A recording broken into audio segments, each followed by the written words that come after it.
Good morning. আজ 11 September. আজকের দিনেই আমার প্রতি পরমেশ্বর এই পৃথিবীতে আগমন ঘটেছিল। আজকের দিনটা আমার কাছে খুবই স্পেশাল, কারণ আজকের দিনের জন্যই তো আমি ওকে পেয়েছি, তাই না?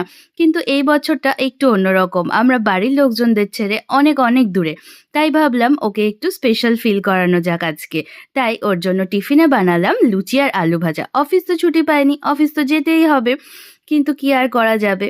তো যাই হোক, সত্যি বলতে কি, অন্যান্য দিন ওকে যদি ব্রেকফাস্ট দিতে চাই, কিছুতেই আমাকে বানাতে দেবে না, সকাল সকাল উঠে আমার কষ্ট হবে বলে। কিন্তু আজকে আমি কিচ্ছু শুনিনি আর ওকে বলিও নি।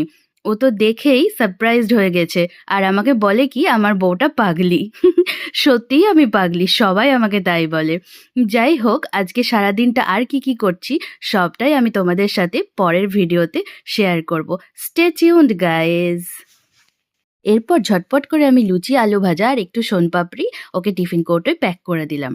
আর একটুখানি ছাতু আর ড্রাই ফ্রুটস রেডি করে দিলাম, কারণ ও সকালবেলায় ছাতু খেয়েই অফিস বেরোয়। ভিডিওটা ভালো লাগলে একটা লাইক করে আর ফলো করে সাবস্ক্রাইব করে আমার পাশে থেকো। Happy thank you. Birthday boy. Thank you. Tata.